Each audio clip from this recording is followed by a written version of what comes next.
Assalamu alaikum. My name is Faisal Munib and I am your physics teacher at ULearn. उम्मीद है आप सब खैरियत से होंगे और आप सबको आपके मैट्रिक के रिज़ल्ट के लिए बहुत सारी दुआएं। अल्लाह आप सबको कामयाब करे और आप अपने एम्बिशंस को ज़रूर पूरा करें। चलिए, अब चूँकि हमने एफएससी की तैयारी करनी है और ये बहुत ज़रूरी है कि हम एफएससी को वक्त पर स्टार्ट करें। जो छुट्टियां हमें मिलती हैं इसमें हम अपनी तैयारी को स्टार्ट कर दें ताकि हम आम बच्चों से, दूसरे बच्चों से जो आम क्लासेस में दाखिला रेगुलर लेते हैं उनसे कुछ कदम आगे चले जाएं। अब हम फिज़िक्स को डिस्कस करेंगे कि फ़िज़िक्स में हमारे पास क्या कुछ चैप्टर्स मौजूद हैं और किस तरह से हमने फ़िज़िक्स के पेपर को अटैम्प्ट करना होता है। अगर हम फिज़िक्स की बात करें, आपके फ़िज़िक्स के फर्स्ट ईयर के कोर्स में टोटल नंबर ऑफ़ चैप्टर्स जो हैं वो 10 हैं। चैप्टर्स की तादाद हमारे पास टोटल 10 चैप्टर्स हैं और इन 10 चैप्टर्स में से हमारा पेपर आना है टोटल मार्क्स 85 का। हमारे पास जो मार्क्स होंगे पेपर के वो 85 होंगे इन टोटल। फिज़िक्स का जो पेपर पैटर्न है, जो आपका फेडरल बोर्ड का पेपर है, वो केमिस्ट्री और बायो के पेपर के बिल्कुल सेम होता है। इसका मतलब ये हुआ कि हमारे पास हमारा पेपर टोटल 3 सेक्शंस के अंदर डिवाइड होता है। द सेक्शन नंबर 1 हमारे पास एमसीक्यूज़ पर मुश्तमिल होता है और टोटल नंबर ऑफ़ एमसीक्यूज़ इस सेक्शन के अंदर हमारे पास होते हैं 17 और हर एमसीक्यू का 1 मार्क होता है और उस 1 मार्क के लिहाज से यहाँ पर हमारे पास टोटल जो मार्क्स बन जाते हैं इस सेक्शन के वो 17 मार्क्स बन जाते हैं। दूसरे सेक्शन की बात करें तो दूसरा सेक्शन हमारे पास होता है शॉर्ट क्वेश्चन का, सेक्शन नंबर 2। ये शॉर्ट क्वेश्चन पर मुश्तमिल होता है जिसमें आपके पास टोटल 20 शॉर्ट क्वेश्चंस दिए गए होते हैं। अब पेपर के अंदर ये 20 शॉर्ट क्वेश्चन आपने सारे के सारे अटैम्प्ट नहीं करने, इसमें से अटैम्प्ट करने वाला पोर्शन होता है सिर्फ 14 एमसीक्यूज़, यानी कि आपने 14 आउट ऑफ 20 अटैम्प्ट करने हैं। इस लिहाज से अगर हम देखें तो 14 मल्टीप्लाई बाय 3 हमारे पास 42 मार्क्स का ये सेक्शन होता है। हर शॉर्ट क्वेश्चन जो है वो 3 नंबर का होता है और तीसरे सेक्शन में हमारे पास जो सेक्शन नंबर 3 है वो लॉन्ग क्वेश्चन पर मुश्तमिल होता है और लॉन्ग क्वेश्चन हमारे पास टोटल 3 आते हैं जिसमें से हमने 2 अटैम्प्ट करने होते हैं। टोटल 3 लॉन्ग क्वेश्चन हैं, 3 में से हमने 2 अटैम्प्ट करने हैं और इनको मार्क्स की डिस्ट्रीब्यूशन हमारे पास हर क्वेश्चन 13 मार्क्स का होता है और टोटल मार्क्स ये 26 होते हैं जो कि हमने अटेन करने होते हैं। फाइनली हमारे पास 15 मार्क्स का प्रैक्टिकल होता है जो कि सेकेंड ईयर के पेपर के या एग्ज़ाम के बाद कंडक्ट होता है। 15 मार्क्स का फर्स्ट ईयर से, 15 मार्क्स का सेकेंड ईयर से, तो टोटल हमारे पास 30 मार्क्स का प्रैक्टिकल, 85 मार्क्स का फर्स्ट ईयर का पेपर, 85 मार्क्स का सेकेंड ईयर का पेपर और ये टोटल फिज़िक्स के मार्क्स आपके 200 होते हैं। एक बात यहाँ पर याद रखिएगा कि प्रैक्टिकल्स आर वेरी इंपॉर्टेंट, क्योंकि प्रैक्टिकल्स में अगर आप फेल हो जाते हैं तो फिर आप पूरे के पूरे सब्जेक्ट में फेल कंसीडर होते हैं और आपको थ्योरी का पेपर भी दोबारा देना पड़ेगा और आपको प्रैक्टिकल का पेपर भी दोबारा देना पड़ता है। अब लॉन्ग क्वेश्चन की अगर हम बात करें तो लॉन्ग क्वेश्चन हमारे पास 3 पार्ट्स पर ए, बी और सी, और ये जो सी पार्ट है ये कभी किसी क्वेश्चन का हिस्सा होता है और कभी किसी क्वेश्चन का हिस्सा नहीं होता।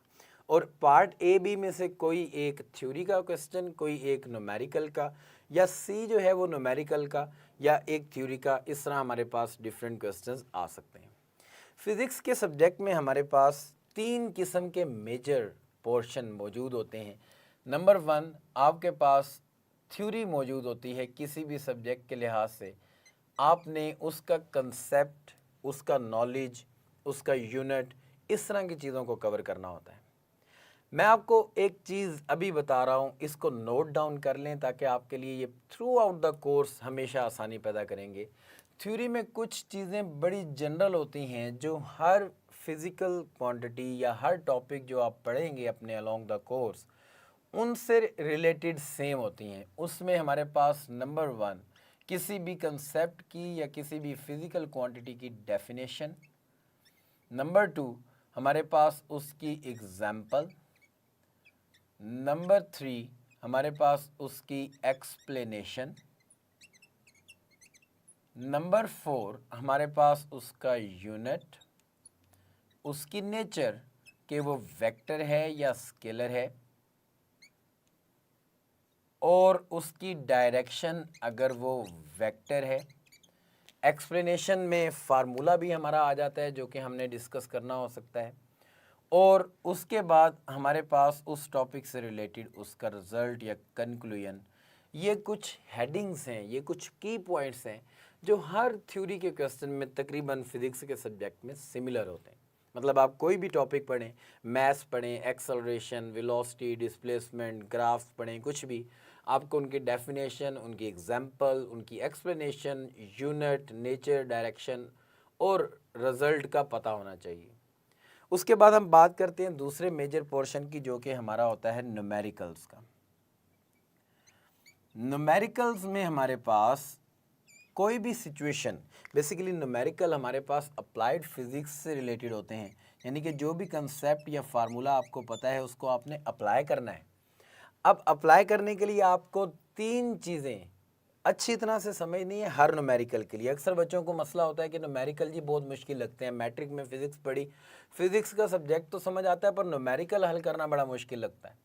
उसको सबसे आसान हम किस तरह से कर सकते हैं? हमारे पास न्यूमेरिकल में 3 पार्ट होते हैं। नंबर 1 हमारे पास न्यूमेरिकल का डाटा होता है, नंबर 2 हमारे पास न्यूमेरिकल का रिलेशन या कोई फार्मूला होता है जिसको हम अप्लाई करेंगे, और नंबर 3 हमारे पास रिजल्ट होता है। और पेपर के अंदर इन्हीं 3 चीज़ों की बेस पर आपको न्यूमेरिकल के मार्क्स दिए जाते हैं। आमतौर पर डाटा जो है ये 1 मार्क, आप डाटा जब लिखते हैं तो आपको 1 मार्क दिया जाता है, फार्मूला और कैलकुलेशन करने के आपको 2 मार्क्स दिए जाते हैं, और रिजल्ट का आपको 1 मार्क दिया जाता है। सम टाइम न्यूमेरिकल हमारा 4 नंबर का होता है, सम टाइम 3 नंबर का होता है, ये डिपेंड करता है कि न्यूमेरिकल में कितनी कैलकुलेशन रिक्वायर्ड है। और तीसरा मेजर पोर्शन हमारे सब्जेक्ट का होता है प्रैक्टिकल्स। प्रैक्टिकल्स बहुत इम्पोर्टेंट होते हैं। प्रैक्टिकल्स हम तभी सीख पाते हैं जब हम उनको अपने हाथ से परफॉर्म करते हैं। तो प्रैक्टिकल को समझने के लिए हमारे पास 3 इम्पोर्टेंट चीज़ें हैं। सबसे पहले हम एक्सपेरिमेंटल लॉजिक समझते हैं। एक्सपेरिमेंटल लॉजिक कि हम कोई एक्सपेरिमेंट परफॉर्म कर रहे हैं तो किस तरह से, क्यों परफॉर्म कर रहे हैं, हमें कौन कौन सी वैल्यूज़ की ज़रूरत है, कौन कौन सी मेजरमेंट्स हमें करनी है, ये हमें प्रैक्टिकल्स के दौरान पता होना चाहिए। नंबर 2 पॉइंट, हमें उसकी परफॉर्मेंस का मेथड आता हो, हमें प्रोसीजर पता हो कि वो किस तरह से परफॉर्म होगा। और नंबर 3, हमने उसकी कैलकुलेशन किस तरह से करनी है। जब हमने कुछ मेजरमेंट्स अटेन कर ली, कुछ मेजरमेंट हासिल कर ली, तो मेजरमेंट हासिल करने के बाद हमने किस तरह से कैलकुलेशन करनी है, ये हमारे पास 3 इंपॉर्टेंट चीज़ें। तो याद रखिएगा कि हमारे पास फिज़िक्स का सब्जेक्ट इंतहाई आसान है। जो आपकी असेसमेंट होगी वो इस स्कीम के मुताबिक होगी। आपको एमसीक्यूज़ की बेस पर चेक किया जाएगा, शॉर्ट क्वेश्चन की बेस पर चेक किया जाएगा 20, और लॉन्ग क्वेश्चन की बेस पर चेक किया जाएगा। आम वक्त जो हमें इस सारे असेसमेंट के लिए मिलता है वो 3 घंटे होता है। इस सारी असेसमेंट को फिल करने के लिए हमें थ्योरी और न्यूमेरिकल्स का अच्छा आता होना चाहिए। और वो कैसे अच्छे आते होंगे? अगर हमें definition, example, explanation, unit, nature और डायरेक्शन और रिजल्ट हर एक टॉपिक के लिए पता हो, हर एक टॉपिक के लिए। और न्यूमेरिकल हम किस तरह से सॉल्व कर पाएंगे? अगर हमें डाटा एनालाइज करना आता है, स्टेटमेंट गिवन है, स्टेटमेंट में से डाटा एनालाइज करना है, और ये बहुत आसान काम होता है, ये कोई मुश्किल काम नहीं होता। फॉर एग्जांपल मैं आपको कहता हूँ, हमें एक एक्सेलरेशन दिया गया है 2 मीटर पर सेकंड किसी भी स्टेटमेंट में, और मास दिया गया है 4 किलोग्राम, और फोर्स हमें फाइंड करने का कहा गया है। तो आप में से अक्सर को तो वैसे ही डाटा देख के ही पता चल गया। अभी मैंने स्टेटमेंट तो आपके सामने लिखी नहीं है कि ये कौन से स्टेटमेंट से मैंने डाटा उठाया है, बस डाटा देख के ही आपको पता चल गया कि ये अगर हमारे पास डाटा है तो फोर्स फाइंड करने का फार्मूला F=ma हम यूज़ कर सकते हैं। तो देखिए कितना आसान होता है हमारे पास अगर हमें टेक्निकली चीज़ें आती हैं। यहाँ पर मैं ज़रूर डिस्कस करूँगा कि हमारा जो इस साल पेपर आएगा ये SLO बेस्ड आएगा, यानी कि स्टूडेंट लर्निंग आउटकम बेस्ड आएगा। अब ये SLOs क्या होते हैं? इसको ध्यान से समझ लें ताकि आपकी कन्फ्यूजन क्लियर हो जाए। और आप देखेंगे हमारे तमाम के तमाम लेक्चर एसएलओ बेस्ड होते हैं। हमारे लेक्चर्स में हम स्टूडेंट्स को इस काबिल बनाते हैं कि वो किसी किस्म का भी क्वेश्चन आए वो उसको अटेम्प्ट कर सकें। आपने अपने चैप्टर के आगाज़ में आपकी बुक के अंदर जब भी कोई चैप्टर स्टार्ट होता है तो उस चैप्टर के नेम के नीचे कुछ पॉइंट्स लिखे होते हैं, हमेशा देखे होंगे, और हर बुक में ये अवेलेबल होते हैं। वो पॉइंट्स होते हैं कि उस चैप्टर को पढ़ने के बाद स्टूडेंट किस काबिल हो जाएगा, उस चैप्टर को पढ़ने के बाद स्टूडेंट को क्या कुछ आता होगा। ये एसएलओज होते हैं, स्टूडेंट लर्निंग आउटकम्स, कि इस चैप्टर को जब बच्चे ने पढ़ लिया है, टीचर से समझ लिया है, बच्चे ने उसे याद कर लिया, तो वो किस काबिल है। अगर हम अपने फिज़िक्स के पहले चैप्टर्स, जो मेजरमेंट का चैप्टर है हमारा, इसकी बात करें तो इसका पहला एसएलओ है हमारे पास, एसएलओ नंबर 1, कि student will be able to describe scope of physics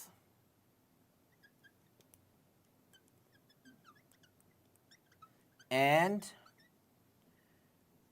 its importance in science, technology and our daily life। तो ये हमारा पहला एसएलओ है। अब इस एसएलओ की बेस पर हमारे पास पहला टॉपिक है जिसका नाम है स्कोप ऑफ फिजिक्स। इसको आज मैं थोड़ा सा आपके सामने डिस्कस ज़रूर करूँगा ताकि आपको पता चले कि किस तरह से हमने एसएलओ बेस्ड लर्निंग करनी होती है।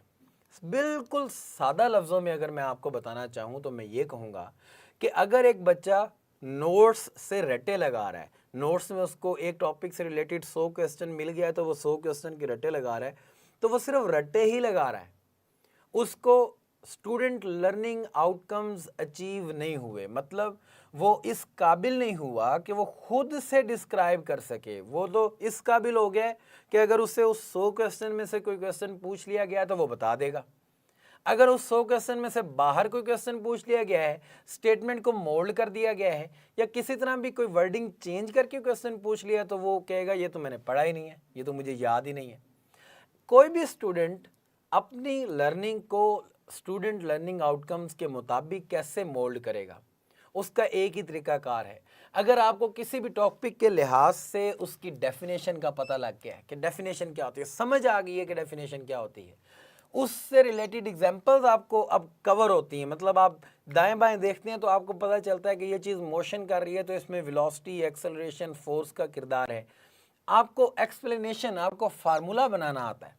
एक तो होता है फार्मूला याद करना, आपको फार्मूला खुद से बनाना है। आप ऑब्जर्व करें किसी भी प्रोसेस को अपने दाएं बाएं, आप देखेंगे कोई भी चीज़ अगर हम छोड़ते हैं तो फ्री फॉल करती है, नीचे गिरती है। इस मोशन को देख के आप फार्मूला जनरेट कर लें। अगर आपको उस फार्मूला से यूनिट निकालना आता है, उस फार्मूला से क्वांटिटी की नेचर बतानी आती है, उसकी डायरेक्शन बतानी आती है कि वो किस तरफ मोशन कर रही है या उसकी डायरेक्शन रिक्वायर्ड है भी या नहीं, आप उससे रिजल्ट एनालाइज कर सकते हैं। आप उस फार्मूला या इक्वेशन से या उस फिजिकल क्वांटिटी से डिफरेंट चीज़ों को प्रिडिक्ट कर सकते हैं। तो आपको इसका मतलब ये एसएलओ नंबर 1 आ गया। अब क्वेश्चन 1 हो या 1000 हो, जिस तरह मर्जी पूछ लिया हो, अगर मैं आपको कहता हूं कि वेलोसिटी का यूनिट क्या होता है, तो आप ये नहीं कह सकते कि जी ये तो मेरे एसएलओ में शामिल नहीं है, या ये मेरे टॉपिक में शामिल नहीं है, या मेरी बुक में शामिल नहीं है, या जिन नोट्स से मैंने प्रिपेयर किया उन नोट्स में शामिल नहीं। अगर आपको यूनिट बनाना आता है तो फिर आपके लिए कोई मसला नहीं है। आपसे जो मर्जी दुनिया की फ़िज़िकल क्वांटिटी का यूनिट पूछ लिया जाए, आप बस कहेंगे मुझे बताओ ये फ़िज़िकल क्वांटिटी क्या है, या मुझे इसका फार्मूला बता दो, मैं आपको यूनिट बता देता हूँ। ये आसान तरीन तरीक़ाकार होता है, और यही तरीक़ाकार होता है जिससे हम फिज़िक्स को अपने लिए आसान तरीन करते हैं।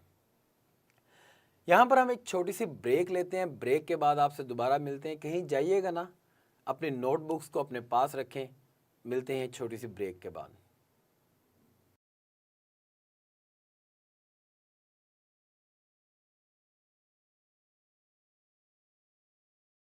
अस्सलाम वालेकुम। ब्रेक के बाद हम अपनी डिस्कशन को कंटिन्यू करते हैं। अब मैं आपको बताता हूं कि जब हम SLO बेस लर्निंग करते हैं, यानी कि रट्टे से दूर, और हम कंसेप्चुअल लर्निंग की तरफ आते हैं, तो कंसेप्चुअल लर्निंग में हमें फिर किन 3 चीज़ों के मुताबिक लर्निंग करनी है। अब इसको आप ज़रा ध्यान से समझिएगा। हमारे SLOs के अंदर जो मेन 3 थिंग्स हैं, या जो मेन 3 टॉपिक्स हैं जो आपने कवर करने होते हैं, वो सबसे पहली चीज़ होती है कि आपने नॉलेज अपना क्रिएट करना है किसी भी कंसेप्ट के लिहाज से। नॉलेज में क्या कुछ आएगा, वो जो मैंने आपको भी की पॉइंट्स दिए थे, थ्योरी के अलहदा, न्यूमेरिकल के अलहदा और प्रैक्टिकल के अलहदा, आपको ये नॉलेज क्लियर होना चाहिए। नंबर 2, आपको क्लियर होना चाहिए कि आप क्या उस कंसेप्ट को अंडरस्टैंड भी करते हैं या नहीं। नॉलेज के बाद अंडरस्टैंडिंग इंपॉर्टेंट है। नॉलेज क्या है कि जी हमारे पास वेलोसिटी डिस्प्लेसमेंट में चेंज को कहते हैं with respect to time. Displacement जब चेंज होता है, जब एक बॉडी एक चीज़ दूसरी एक पोजीशन से, फॉर एग्जांपल मेरे पास एक बॉडी पोजीशन ए से, आप फॉर एग्जांपल साइकिल चला रहे हैं या बाइक चला रहे हैं, और बाइक चलाते हुए आप एक पोजीशन ए से मूव करके पोजीशन बी पर आ गए, तो आपने ये क्या किया है, आपने डिस्प्लेसमेंट कवर किया, और डिस्प्लेसमेंट के साथ साथ आपने एक टाइम भी लगाया इस पोजीशन को चेंज करने में। तो इस दौरान आपकी एक वेलोसिटी होगी जो कि हमारे पास रिप्रेजेंट करती है कि आपने ये मोशन किस तरह से की है। ठीक है, हमें इस मोशन का पता चल गया, हमें पता चल गया कि वेलोसिटी क्या होती है, change of displacement with respect to time, ये नॉलेज है। अब अंडरस्टैंडिंग क्या है, अंडरस्टैंडिंग ये है कि हमारे पास इसकी वेलोसिटी, अगर मैं कहता हूँ कि ये इस पोजीशन पर पहुँचते पहुँचते इसकी वेलोसिटी इंक्रीज़ हो गई है, तो इसका क्या मतलब है, इसका मतलब ये है कि अगर फॉर एग्जांपल पहले हम यहाँ पर कुछ डिवीजन कर लेते हैं, पहले 1 सेकंड के अंदर इसने 1 मीटर का डिस्टेंस कवर किया, दूसरे 1 सेकंड के अंदर इसने 2 मीटर्स का डिस्टेंस कवर किया, तीसरे सेकंड के अंदर इसने 6 मीटर का डिस्टेंस कवर किया। देखें, ये अब अंडरस्टैंडिंग की बात आ रही है। अगर आपको वेलोसिटी की अंडरस्टैंडिंग है तो आप इस तरह की सिचुएशंस में से रिजल्ट प्रिडिक्ट कर सकते हैं। मैं देख रहा हूं कि पहले सेकंड में 1 मीटर का डिस्टेंस कवर हुआ, दूसरे सेकंड में उसने ही सेकंड का इंटरवल उतना ही है, लेकिन डिस्टेंस जो कवर किया वो 2 मीटर का कवर किया है, तीसरे सेकंड में 6 मीटर का कवर किया है। तो मुझे बड़ा ही आराम से पता चल गया, अगर अंडरस्टैंडिंग है, कि मेरे पास इस ऑब्जेक्ट की वेलोसिटी इंक्रीजिंग वेलोसिटी है, इस ऑब्जेक्ट की वेलोसिटी मेरे पास इंक्रीजिंग वेलोसिटी है। इंक्रीजिंग वेलोसिटी का क्या मतलब होता है, क्या ज़रूरत है इंक्रीजिंग वेलोसिटी रखने के लिए, इस पर्सन की बाइक का एक्सेलरेटर ऑन होना चाहिए, इसकी बाइक में पेट्रोल होना चाहिए, इंजन चल रहा होना चाहिए, तो फिर ये अपनी वेलोसिटी को इंक्रीज़ कर सकता है, अदरवाइज़ ये अपनी वेलोसिटी को इंक्रीज़ नहीं कर सकता। ये कुछ पॉइंट्स हैं अंडरस्टैंडिंग के पॉइंट। नॉलेज क्या है, वेलोसिटी क्या होती है, अंडरस्टैंडिंग क्या है, वेलोसिटी कब क्या होती है, हमारे पास किस वक्त वेलोसिटी इंक्रीज़ हो रही है, किस वक्त वो डिक्रीज़ हो रही है, किस वक्त वो यूनिफॉर्म है, किस वक्त वो नॉन यूनिफॉर्म है, किस वक्त उसका वो कांस्टेंट चल रही है, किस वक्त वो ज़ीरो है, किस वक्त वो ज़ीरो नहीं है, कौन सी पोजीशन पर क्या होगी, कौन सी पोजीशन पर क्या होगी। अगर आप ये सब चीज़ें किसी भी सिचुएशन से निकाल लेते हैं तो इसका मतलब आपको अंडरस्टैंडिंग है। फॉर एग्जांपल हम एक और सिचुएशन डिस्कस करते हैं कि हमारे पास एक ऑब्जेक्ट है, अब इस ऑब्जेक्ट को किसी एक हाइट h पर हमने रखा हुआ है, और ये हमारे पास फॉर एग्जांपल ग्राउंड है। तो अगर मैं इस ऑब्जेक्ट को छोड़ूंगा तो ये क्या करेगा, अपने वेट की वजह से ये डाउनवर्ड फॉल करेगा। अब ये अंडरस्टैंडिंग है वेट की। वेट क्या होता है, पुल ऑफ अर्थ। उसकी अंडरस्टैंडिंग क्या है कि जब भी आप किसी चीज़ को अर्थ की फील्ड में फ्री छोड़ेंगे तो वो अर्थ की तरफ पुल्ड हो जाएगी, ग्राउंड की तरफ जाएगी। ये अंडरस्टैंडिंग है। अब वेलोसिटी वाली अंडरस्टैंडिंग यहाँ पर हम कैसे अप्लाई करेंगे, वो बहुत सिंपल है हमारे पास। अगर आपको वेलोसिटी का कंसेप्ट है तो आप इस सिचुएशन को इमेजिन कर सकते हैं कि भाई शुरू में तो ये रुकी हुई थी, यानी कि मेरे पास इनिशियल वेलोसिटी 0 है, फिर ये मूव होने लग गई, यानी कि वेलोसिटी मेरे पास इंक्रीज़ करने लग गई, वेलोसिटी इंक्रीज़ करने लग गई।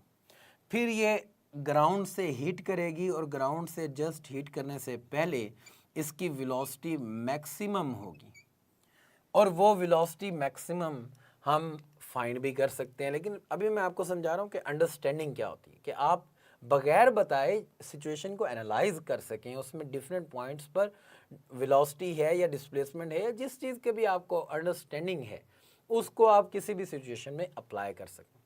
अब हम आते हैं हमारे थर्ड पार्ट की तरफ SLOs के, और वो है एप्लीकेशन। किसी भी कंसेप्ट की आपने एप्लीकेशन करनी है, उसे रियल लाइफ में अप्लाई करना है, और अप्लाई करने के बाद आपने प्रिडिक्ट करना है, देखना है कि रिजल्ट्स क्या आते हैं, सिचुएशन मैथमेटिकली किस तरह एनालाइज होती है। तो अगर मैं ये Vmax फाइंड करना चाहता हूँ तो मुझे मेरी अंडरस्टैंडिंग और नॉलेज बताता है कि मैं थर्ड इक्वेशन ऑफ मोशन लगाकर Vf² माइनस Vi², मैं इस Vmax को फाइंड कर सकता हूँ। ये अंडरस्टैंडिंग और नॉलेज बताता है। लेकिन जब मैं इस सिचुएशन के लिए इसको अप्लाई करता हूँ तो 2GH इक्वल्स Vmax का स्क्वायर, ये वाली इक्वेशन इस तरह से लिखी जाएगी, और इस रिलेशन को यूज़ करके मैं Vmax की वैल्यू निकाल लूँगा। ये है एप्लीकेशन ऑफ द कंसेप्ट। तो हर टॉपिक में कुछ चीज़ें मैंने आपको ब्रेक से पहले बताई कि आपको हर टॉपिक के लिहाज से एक्सप्लेनेशन तैयार करनी है, डेफिनेशन तैयार करनी है, उसका एग्जाम्पल पता होनी चाहिए, उसका फार्मूला कैसे बनता है ये पता होना चाहिए, फार्मूला क्या है, यूनिट क्या है, नेचर क्या है, डायरेक्शन क्या है, उसको किस तरह से आप कंक्लूड करते हैं, क्वांटिटी को डिफरेंट सिचुएशन में किस तरह से देखते हैं, ये हमारे पास जो एक थ्योरी के लिए या अंडरस्टैंडिंग और नॉलेज के लिए रिक्वायर्ड चीज़ें हैं। न्यूमेरिकल हमारे पास ज़्यादातर एप्लीकेशन टाइप के क्वेश्चन होते हैं। अगर आप बात करें नॉलेज और अंडरस्टैंडिंग की, तो ये हमारे पास ज़्यादातर थ्योरी वाले क्वेश्चन जो शॉर्ट क्वेश्चन होते हैं उसके अंदर फॉल करता है, और एप्लीकेशन में ज़्यादातर हमारे पास न्यूमेरिकल्स आ जाते हैं। देखिए फिज़िक्स कितनी आसान है, SLO बेस्ड फिज़िक्स कितनी आसान है। रट्टे वाली फिज़िक्स तो बहुत मुश्किल है, SLO बेस्ड फिज़िक्स बहुत आसान है। आपको चीज़ों को बस बड़ा जो ग्राउंड है उसको क्लियर करके पढ़ना है। जब आप ये बड़े ग्राउंड को क्लियर करके अपनी बेस को मजबूत करके पढ़ते हैं तो हर चीज़ आपके लिए आसान हो जाती है। इस बात को अच्छी तरह समझ लें कि हमारे पास जो भी क्वेश्चन आएगा वो इन 3 कैटेगरीज में से कोई एक होगा।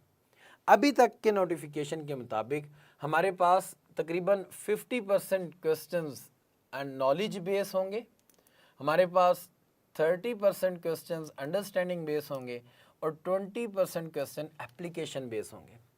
इसका मतलब अगर आपके फिजिक्स के पेपर में न्यूमेरिकल आ जाता है तो ये एप्लीकेशन बेस्ड क्वेश्चन है, वो तो पहले भी आता रहा है हमेशा। बस अब आपको रट्टा नहीं लगाना, अब आपको चीज़ों को समझना है, किसी टॉपिक का न्यूमेरिकल है या नहीं है, आपको इसके लिए तैयार रहना है कि अगर न्यूमेरिकल आ गया तो मैं किस तरह से सॉल्व करूँगा। आपको अंडरस्टैंडिंग मजबूत तरीन होनी चाहिए। आपकी एक्सरसाइज के अक्सर क्वेश्चंस हैं ही इन्हीं 3 पैटर्न्स पर, आपके कंसेप्ट्स, आपके जितने भी टॉपिक्स हैं उनमें से निकलने वाले क्वेश्चन इन्हीं 3 पैटर्न्स पर हैं।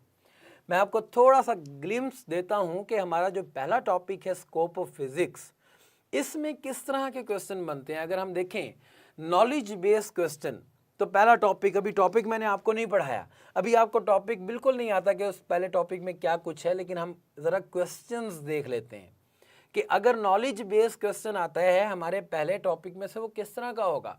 तो हमारे पास पहला क्वेश्चन है डिफाइन फिजिक्स, एक नॉलेज पूछा गया है फिजिक्स क्या होती है। दूसरा क्वेश्चन है in which area of life knowledge of physics is used, एक हमसे नॉलेज पूछा गया है कि किस एरिया में आप फिजिक्स अप्लाई करते हैं। Define fundamental science, fundamental science क्या होती है उसको डिफाइन करें। Right the importance of physics in technology, technology की के अंदर फिजिक्स की क्या इंपॉर्टेंस है। हमारे पास बायोलॉजिकल टेक्नोलॉजी है, MRI स्कैन है, एक्सरे मशीन्स हैं, क्या उसमें कोई फिजिक्स अप्लाई होती है। हमारे पास जो सिंथेटिक आर्म्स हैं या कोई भी बॉडी ऑर्गन है या एक आर्टिफिशियल हार्ट है, क्या उसमें कोई फिजिक्स अप्लाई होती है। इस तरह की ये अंडरस्टैंडिंग हमें बनानी है। हमें ये इस तरह के क्वेश्चन आते हैं नॉलेज बेस। अगर हम बात करें अंडरस्टैंडिंग बेस की, how can you relate physics to other sciences. आपको फिजिक्स का पता लग गया, आपको दूसरी साइंसेस का हल्का फुल्का पता लग गया, अब आपने उसको किस तरह से रिलेट करना है फिजिक्स को दूसरी साइंसेस के साथ। ये आप तभी कर सकें जब आप फिजिक्स को अच्छी तरह अंडरस्टैंड करते हैं, दूसरी साइंसेस को अच्छी तरह अंडरस्टैंड करते हैं, तो फिर आप उनके दरमियान रिलेशन भी देख सकते हैं। Can you realise how everything we do involve physics. क्या आप इस चीज़ को वाज़े कर सकते हैं कि मैं कुछ भी करूं, मैं ये इस वक्त हाथ ही हिला रहा हूं, मैं इस मार्कर को ओपन या क्लोज करता हूं, इस सब में फिजिक्स है? क्या ये रियलाइज़ हो सकता है? क्या हमारे बोलने में, हमारे चलने में, हमारे रोज़मर्रा ज़िंदगी के हर काम में फिजिक्स इन्वॉल्व है? क्या हम इसे रियलाइज़ कर सकते हैं? एप्लीकेशन बेस्ड क्वेश्चन पहले टॉपिक से किस तरह का आ सकता है, how physics help us in our daily life. आपको ये तो पता लग गया कि हमारी हर करने में फिजिक्स इन्वॉल्व है, लेकिन वो किस तरह से इन्वॉल्व है, क्या ये बता भी सकते हैं आप? क्या ये डिस्क्राइब भी कर सकते हैं? क्या अगले बंदे को आप बावर करा सकते हैं ये बात? तो ये हमारे पास पहले टॉपिक से 3 डिफरेंट किस्म के नॉलेज बेस, अंडरस्टैंडिंग बेस और एप्लीकेशन बेस्ड क्वेश्चन बन सकते हैं। इस तरह के और भी बहुत सारे क्वेश्चन मैं पूछ सकता हूँ। मैं वर्डिंग को मोल्ड करके, कोई सिचुएशन अंदर डालकर, कोई स्पेसिफिक सिनेरियो आपके सामने पेश करके अपने क्वेश्चन को पेश कर सकता हूँ कि आपने आंसर करना है। सिर्फ यही क्वेश्चन इस टॉपिक से नहीं बन सकते, ये तो कंसेप्ट हैं, ये तो आइडिया है, ये तो हमारे पास एग्जाम्पल्स हैं कि किस तरह के क्वेश्चन बन सकते हैं। अब हम बात करते हैं एक क्वेश्चन की, इसमें से बात कर लेते हैं। फॉर एग्जाम्पल हमारे पास सबसे पहला कंसेप्ट है फिजिक्स होती क्या है। तो फिजिक्स की डेफिनेशन हमारे पास है, physics is a branch of science that involves the study of physical world. पहली चीज जो हमें सीखनी है कि क्या होती है, वो है फिजिकल वर्ल्ड। फिजिकल वर्ल्ड से हम क्या मुराद लेते हैं? देखिए, फिजिकल वर्ल्ड में हमारे पास 2 किस्म की चीजें होती हैं। फिजिकल वर्ल्ड की अगर मैं बात करूं तो फिजिकल वर्ल्ड में हमारे पास 2 किस्म की चीज़ें होंगी। नंबर 1 हमारे पास थिंग्स, जिनको हम चीज़ें कहते हैं, और नंबर 2 हमारे पास एनर्जी। ये 2 बेसिक चीज़ें हैं, ये 2 बेसिक इंग्रेडिएंट्स हैं जिससे पूरी की पूरी हमारी दुनिया बनी हुई है। थिंग्स क्या होती हैं फिजिक्स के लिहाज से? हम जब किसी को चीज़ कहते हैं, भाई ये मार्कर एक चीज़ है, क्या इसकी डेफिनेशन होगी, क्या इसकी शर्त होगी? तो थिंग्स हमारे पास हर वो चीज़, हर वो एंटिटी जो मैस रखती हो और स्पेस ऑक्यूपाई करती हो, उसे हम चीज़ कहते हैं, थिंग कहते हैं। अब इसमें ये मार्कर, मैं, आप, हर चीज़ मौजूद है, लेकिन मेरा गुस्सा, मेरा प्यार, मेरी फीलिंग्स, वो अपनी एंटिटी तो रखती हैं, लेकिन ना उनका कोई मैस होता है, ना उनकी कोई वो स्पेस ऑक्यूपाई करती हैं, तो वो थिंग्स नहीं है। हम फिज़िक्स में उनको डील नहीं करते, हम सिर्फ उनको डील करते हैं जो मैस रखती हों और स्पेस या जगह घेरती। और एनर्जी क्या है? एनर्जी हमारे पास एक ऐसी चीज़ है जिसका मैस नहीं होता, मैस नहीं होता और ये जगह भी नहीं घेरती, लेकिन ये फिजिकल होती है, ये फीलिंग्स की तरह नहीं होती, गम, गुस्से, बर्दाश्त की तरह, दर्द की तरह ये नहीं होती। तो फिजिक्स में हम एनर्जी को डील करते हैं या चीज़ों को डील करते हैं। फिजिकल वर्ल्ड के बाद हमारे पास नेक्स्ट इंपॉर्टेंट वर्ड है फिजिकल यूनिवर्स। से क्या मुराद है? फिजिकल यूनिवर्स एक ब्रॉडर कंसेप्ट है, बड़ा कंसेप्ट है। वर्ड सिर्फ हमारी दुनिया, यूनिवर्स से मुराद ये चांद, सितारे, ये सब कुछ अगर आप एक यूनिवर्स के अंडर देखें, एक स्पेक्ट्रम के अंडर देखें, तो ये हमारे पास टोटल फिजिकल यूनिवर्स कहलाती है। फिजिक्स वो ब्रांच है साइंस की जिसमें हम सब कुछ पढ़ते हैं। ये पूरी दुनिया कैसे काम करती है, दुनिया ही नहीं, सिर्फ कायनात कैसे काम करती है, ये सब हमने फिजिक्स के सब्जेक्ट के अंडर पढ़ना होता है। अब दूसरी डेफिनेशन जो हमने 9th क्लास में भी पढ़ी हुई है, उस पर भी ज़रा नज़र मारते हैं। वो कहते हैं द स्टडी ऑफ एनर्जी। हम एनर्जी को स्टडी करते हैं, matter and how they are related, और ये दोनों क्वांटिटीज़ किस तरह से रिलेटेड है, हमने ये फिज़िक्स की ब्रांच के अंदर स्टडी करना होता है। तो एक एक करके हम इन चीज़ों को भी पढ़ लेते हैं। आपको पता है सबसे पहले अल्लाह ताला ने इंसान को जब बनाया तो उसको क्या सिखाया कि भाई खेती बाड़ी करनी है, अपना अनाज उगाना है, अपना खाना मुकम्मल करना है, उसको हासिल करना है ज़मीन से, पौधा बीज लगाना है, पानी देना है, पौधा निकलेगा, फल उतारना है, पकाना है, खाना है। अब आज के दौर में ये काम किसान के साथ साथ और भी बहुत सारी चीज़ें कर रही हैं, वो है मशीन्स। अब अगर आप गौर करें, एक इंसान जो सारे काम करता था, अब उसकी जगह किसने ले ली है? मशीन ने। लेकिन मशीन को भी काम करने के लिए अगर आपने उससे काम करवाना है तो क्या चीज़ रिक्वायर्ड है? उससे रिक्वायर्ड है फ्यूल। फ्यूल आप क्यों दे रहे हैं? क्योंकि आपको उसकी एनर्जी की नीड पूरी करनी है। मैं आपके सामने खड़ा क्यों बोल रहा हूँ? क्योंकि मेरे अंदर एनर्जी है, मैंने खाना खाया हुआ है, वो एनर्जी कन्वर्ट हो रही है कुछ प्रोसेस के थ्रू और मैं बोल पा रहा हूँ। वो एनर्जी आप तक पहुँच रही है कुछ प्रोसेस के थ्रू, आपके कानों से टकरा रही है, आप कुछ प्रोसेस के थ्रू वो डिफरेंट फॉर्म्स चेंज करती हुई आप तक पहुँचती है और हम एक दूसरे की बात को समझ लेते हैं। ये सारी कहानी हमारे पास एनर्जी की है। जब तक एनर्जी की हमें अच्छी तरह अंडरस्टैंडिंग नहीं होगी, हम इस दुनिया को चला नहीं सकते। आपने कभी क्या गाड़ी में पानी डाला है फ्यूल की जगह पर, पेट्रोल की जगह पर? नहीं, क्योंकि आपको अंडरस्टैंडिंग है गाड़ी ने पेट्रोल पर ही चलना है। क्या डीजल गाड़ी में पेट्रोल डाला है? नहीं, डीजल में डीजल ही जाएगा, पेट्रोल में पेट्रोल ही जाएगा। क्यों? क्योंकि आपको अंडरस्टैंडिंग है। हर मशीन की एनर्जी की अपनी नीड है। क्या गाड़ी अगर फ्यूल अपना लेती है, पेट्रोल से एनर्जी लेती है, तो क्या आपने कभी पेट्रोल पिया है? नहीं, आप खाना ही खाएंगे। खाने में भी आप हर चीज़, क्या प्लास्टिक खाते हैं? नहीं, प्लास्टिक नहीं। कुछ चीज़ें हैं स्पेसिफिक जो हमारी मशीन, हमारी बॉडी के साथ रिलेटेड हैं, उसके मैकेनिज्म के अंदर वो फिट इन होती हैं, हम वही खाते हैं। मैटर क्या होता है? मैटर हम और आप हैं। एनर्जी एक फॉर्म से दूसरी फॉर्म में आनी या जानी है तो वो हमारी बेस पर ही आनी जानी है ना, वो मशीन्स, वो थिंग्स की बेस पर आनी जानी है। तो एनर्जी चाहिए थिंग्स को, थिंग्स एनर्जी से काम करती हैं, काम करती हैं तो एनर्जी मिलती है। ये इंटर रिलेटेड, हमारे पास मैटर और एनर्जी ये आपस में इंटर रिलेटेड होते हैं, ये एक दूसरे के अंदर कन्वर्ट होते रहते हैं और इसकी स्टडी को हम फिज़िक्स कहते हैं। और एक बहुत मशहूर इक्वेशन है हमारे पास, E इक्वल्स mc², जो शो करती है कि E हमारे पास एनर्जी और m हमारे पास मैस यानी कि मैटर, ये दोनों इक्वल होते हैं बाय अ स्पेसिफिक कांस्टेंट। ये चीज़ें हम बाद में ज़रूर डिस्कस करेंगे, लेकिन अब हमने सीख लिया कि फ़िज़िक्स क्या होती है। इसको हमने एक ब्रॉडर कंसेप्ट में भी सीख लिया, हमने एक छोटे कंसेप्ट पे भी, हमने एक स्पेसिफिक कंसेप्ट पे भी सीख लिया कि ये मैटर और एनर्जी की आपस में रिलेशनशिप को वाज़े करती हैं। तो मुझे इस टॉपिक को सीखने के बाद, ये अंडरस्टैंडिंग क्लियर करने के बाद कौन सा क्वेश्चन क्लियर हुआ है, मैं किस एसएलओ के लिए प्रिपेयर हो गया हूँ, तो आप देखें कि हमारे पास एक नॉलेज बेस्ड क्वेश्चन था, डिफाइन फिजिक्स। आई थिंक अब सबको ये आसान हो गया है कि अगर फिजिक्स डिफाइन करनी पड़े तो किस तरह से डिफाइन करनी है। आपके पास दो रास्ते हैं, मैटर और एनर्जी की बेस पे डिफाइन कर दें या स्टडी ऑफ एवरीथिंग की बेस पे डिफाइन कर दें। आप जो डेफिनेशन भी लिखेंगे आपको पूरे मार्क्स मिलेंगे।